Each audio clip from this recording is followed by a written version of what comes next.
Lucky number 8, Wild Houses by Colin Barrett. I don't know. I touched something and now it's doing things.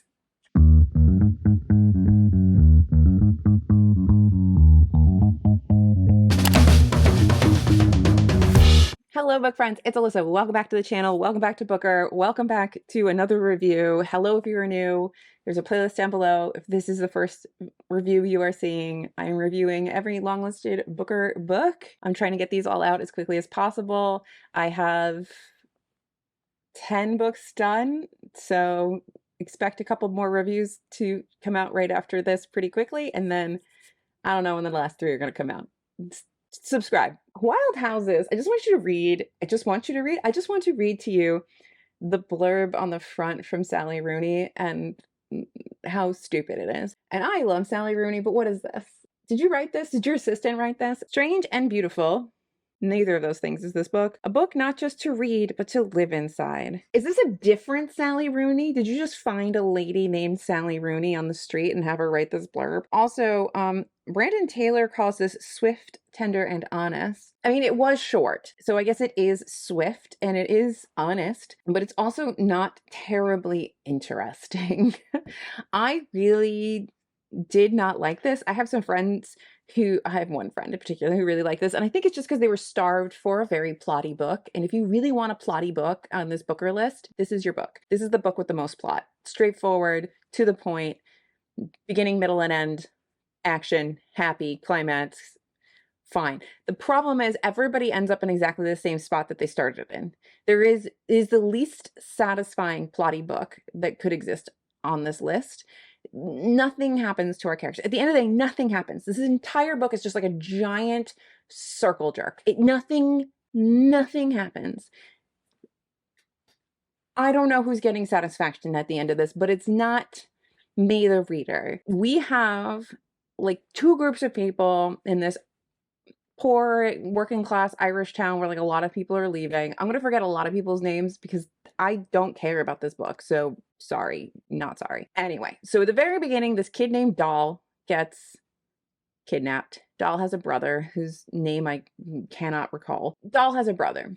Doll has a girlfriend. Girlfriend, very young, very nice, trying her best to get her head up, keep her head on her shoulders. Doll's brother sells drugs and lives in this house. He's currently not selling drugs, but he is a drug dealer. Doll's trying to be as straight as he possibly can. He gets kidnapped at a house party, essentially. And he gets kidnapped for something his brother did. And so we're following like Doll being kidnapped with these other young people that have kidnapped him and are keeping him in this lovely character named Dev's house. Dev is this giant kid. He's a giant. He's a very big person, okay?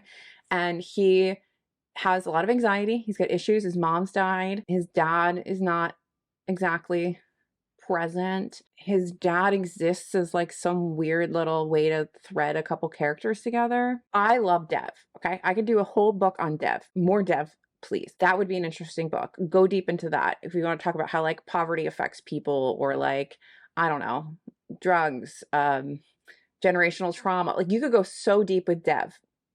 It doesn't do that. So here we are. Here we are with these kids. So eventually, this whole book is about 1, finding out why Doll was taken, 2, figuring out how we get Doll back. There's a heist, there's drugs, there's potential like danger, but ultimately nothing happens. Nothing happens. Everything gets resolved, gets tied up in a neat bow. Everyone kind of goes back to their regular lives.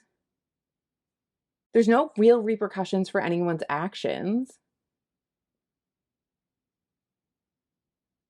What was the point of this book? Did I severely miss something?